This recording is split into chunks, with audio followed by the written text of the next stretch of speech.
ടി10 ട്രാവലേഴ്സിന്റെ പുതിയൊരു വീഡിയോയിലേക്ക് എല്ലാവർക്കും സ്വാഗതം. ഇന്നത്തെ എന്റെ വീഡിയോ എന്താന്ന് വെച്ചാല്, കഴിഞ്ഞ പ്രാവശ്യം പാർക്കിങ്ങിന്റെ ഞാൻ പാരലൽ പാർക്കിങ്ങിന്റെ വീഡിയോ അല്ലെ ഫോർവേഡ് പാർക്കിങ്, റിവേഴ്സ് പാർക്കിംഗ് എന്നൊക്കെ ഉണ്ടെന്ന് നിങ്ങളോട് പറഞ്ഞിരുന്നു. അതിന്റെ റിവേഴ്സ് പാർക്കിങ്ങിന്റെ വീഡിയോ ഞാൻ കഴിഞ്ഞ പ്രാവശ്യം ഇട്ടിരുന്നു. അപ്പോൾ കുറേ പേര് ആവശ്യപ്പെട്ടിട്ടുണ്ടായിരുന്നു പാരലൽ എങ്ങനെ പാർക്ക് ചെയ്യാം അല്ലെങ്കിൽ ഫോർവേഡ് എങ്ങനെ പാർക്ക് ചെയ്യാം എന്നുള്ളത്.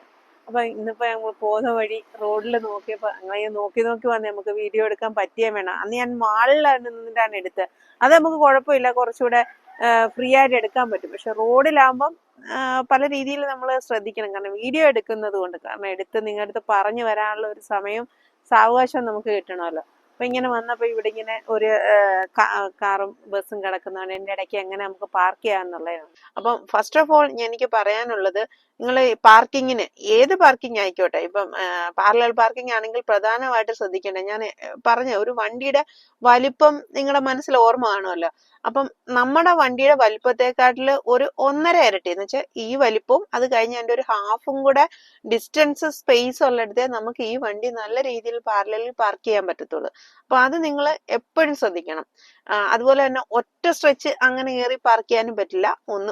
ഒരു സ്ട്രെച്ച് ഇങ്ങനെ വന്ന് ഇങ്ങനെ ചരിച്ച് ഇങ്ങനെ നമുക്ക് കയറ്റിയിടാൻ പറ്റും. അപ്പൊ ഞാനത് വിശദമായിട്ട് ഇപ്പൊ ഈ വീഡിയോ കാണുമ്പോൾ നിങ്ങൾക്ക് കുറച്ചുകൂടെ മനസ്സിലാവും ഞാൻ എങ്ങനെയാ പാർക്ക് ചെയ്യുന്നതെന്നുള്ളതാണ് ഞാൻ കാണിക്കുന്നത്.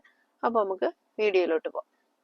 ആണല്ലോ, അപ്പൊ പാരലൽ പാർക്കിങ്ങിന് ഇപ്പൊ എന്റെ ഫ്രണ്ട് സൈഡിലായിട്ട് ഒരു റോഡിൽ തന്നെ ഒരു കാറും ഉണ്ട്, ഒരു ബസ്സും ഉണ്ട്. ഇതിന്റെ ഇടയ്ക്കായിട്ടുള്ള സ്ഥലത്ത് നമ്മുടെ വണ്ടി എങ്ങനെ കറക്റ്റായിട്ട് പാർക്ക് ചെയ്യാമെന്നതിനെ കുറിച്ചാണ് ഇന്നത്തെ വീഡിയോ.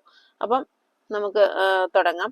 ആദ്യം നമ്മൾ ഏത് സൈഡിലാണോ പാർക്ക് ചെയ്യേണ്ടത് അതിന്റെ ഏറ്റവും ഫ്രണ്ടിൽ കിടക്കുന്ന വണ്ടി ഏതാണെന്ന് നോക്കുക. അത് നമ്മുടെ ഡ്രൈവേഴ്സിന് ചിലർ ഇങ്ങോട്ട് പാർക്ക് ചെയ്തേക്കാം, ചിലർ അങ്ങോട്ട് പാർക്ക് ചെയ്യാം. എന്തുമായാലും നമ്മുടെ മനസ്സിലുള്ള ഒരു അസംഷൻ, വണ്ടിയുടെ ഫ്രണ്ട് അല്ലെ ബാക്ക് അല്ലെ അതിന്റെ വലിപ്പം, ഈ അസംഷനെ അനുസരിച്ചിരിക്കും നിങ്ങൾ അപ്പം വണ്ടി പാർക്ക് ചെയ്യേണ്ടത്. അപ്പം ഇപ്പം ഞാൻ ഇത് പറയാനുള്ളത്, ഇതിനിപ്പോ എനിക്ക് ഫ്രണ്ടിൽ കിടക്കുന്നത് ഒരു ബസ്സാണ്.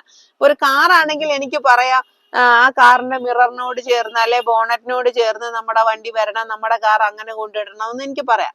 ഇതിപ്പോ ബസ് ആയതുകൊണ്ട് എനിക്കത് പറയാൻ പറ്റത്തില്ല. അപ്പൊ ഞാൻ ഇതിനകത്ത് എങ്ങനെയാ ചെയ്യുന്നതെന്നുള്ളത് നിങ്ങളെ കാണിച്ചു തരാം.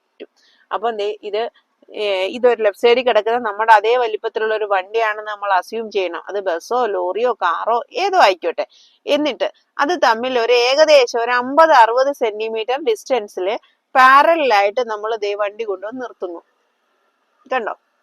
ഇതിന്റെ ആ വണ്ടിയുടെ ബാക്ക് സൈഡ്, ബാക്കോ ഫ്രണ്ടോ, ആ വണ്ടി തുടങ്ങുന്ന ഭാഗത്ത് നമ്മുടെ വണ്ടിയുടെ ബാക്ക് സൈഡ് കറക്റ്റ് വന്ന് നിൽക്കണം, ഏകദേശം ഒരേപോലെ. ഇപ്പൊ ഇവിടെ ഒരു കാർ ആയിരുന്നെങ്കിൽ എനിക്ക് മിററോ ബോണറ്റോ ഒരളവ് വെച്ചിട്ട് ഞാൻ പറയായിരുന്നു. ഇപ്പൊ എനിക്ക് അത് പറ്റില്ല, ലോറി ആയതുകൊണ്ട്. ആ ഭാഗത്ത് കൊണ്ട് നിർത്തുക. കറക്റ്റ് ഇത് രണ്ടും ഒരേ ലൈനിൽ ഒരു പാരലായിട്ട് കിടക്കുന്ന രീതിയിൽ നിങ്ങൾ കാണുന്നു എന്ന് ഞാൻ വിചാരിക്കുന്നു. എന്നിട്ട് നേരെ റിവേഴ്സ് ഇടുക. റിവേഴ്സ് ഇട്ടിട്ട് ഫുള്ള് സ്റ്റിയറിങ് ലെഫ്റ്റിലോട്ട് തിരിക്കുക. കാരണം നമുക്ക് ലെഫ്റ്റ് സൈഡിലാണ് പാർക്ക് ചെയ്യേണ്ടത്. ലെഫ്റ്റിലോട്ട് തിരിക്കുക. എന്നിട്ട് പതുക്കെ എടുക്കുക. പതുക്കെ എടുത്ത് നമ്മൾ ഏകദേശം നോക്കണം.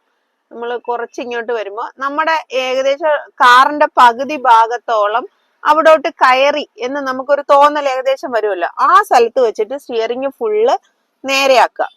നേരെയാക്കിയിട്ട് വീണ്ടും ബാക്കിലോട്ട് കുറച്ചുകൂടെ വരിക. കുറച്ച് വന്നു നമ്മുടെ ഫ്രണ്ട് സൈഡ് ഡ്രൈവറുടെ ഇതും കഴിഞ്ഞ് ബോണറ്റ് തുടങ്ങുന്ന ഭാഗം ഏകദേശം തുടങ്ങി ഒരു പകുതി ആവുന്ന സമയത്ത് വീണ്ടും ഫുള്ള് റൈറ്റിലോട്ട് ഓടിക്കുക.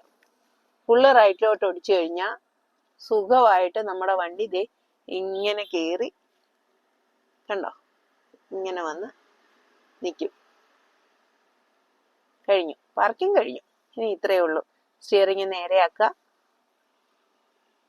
പാർക്കിംഗ് കഴിഞ്ഞു. ഇനി ഇങ്ങനെ പാരലായിട്ട് പാർക്ക് ചെയ്ത ഒരു വണ്ടി നമുക്ക് എങ്ങനെ ഫ്രണ്ടിലോട്ട് എടുക്കാം എന്നുള്ളതൂടെ നോക്കണം. കാരണം നമുക്ക് ഒറ്റ സ്ട്രെച്ചിൽ ഒരിക്കലും ഫ്രണ്ടിലോട്ട് വളച്ച ഒരു ഫോർവേഡ് രീതിയിൽ ഈ വണ്ടി എടുത്തോട്ട് പോകാൻ പറ്റില്ല. അപ്പൊ നിങ്ങൾ എങ്ങനെ ഞാനത് എടുക്കുന്നു എന്നുള്ളതുകൊണ്ട് നിങ്ങളെ കാണിച്ചു തരാം. റൈറ്റ് ഇൻഡിക്കേറ്റർ ഇട്ടു, കാരണം റോഡ് റൈറ്റ് ആണ്, നമുക്ക് റൈറ്റിലോട്ട് കയറണം. ഫുള്ള് സ്റ്റിയറിംഗ് റൈറ്റിലോട്ട് ഓടിക്കുക. എന്നിട്ട് മാക്സിമം ഫ്രണ്ട് വരെ വരിക. ഇത്രേ വരൂ. അത് കഴിഞ്ഞു കഴിഞ്ഞാൽ നമ്മുടെ ബോണറ്റ് മാറ്റിയ വണ്ടിയിൽ ഇടിക്കും. അവിടെ കൊണ്ടുവന്ന് നിർത്തിയതിന് ശേഷം നമ്മൾ റിവേഴ്സ് ഇടുക. എന്നിട്ട് സ്റ്റിയറിംഗ് ഫുള്ള് തിരിച്ചൊടിക്കുക, ലെഫ്റ്റിലോട്ട് തിരിക്കുക, എന്നിട്ട് ബാക്കിലോട്ട് കുറച്ചെടുക്കുക. മിററിൽ കൂടെ നോക്കുമ്പോൾ നമുക്കറിയാം ബാക്കിൽ ഏതെങ്കിലും വണ്ടികളോ അല്ലെങ്കിൽ വേലിയോ ഇതുപോലെ പാർട്ടിക്കിൾസോ ഉണ്ടോ എന്ന് നോക്കുക.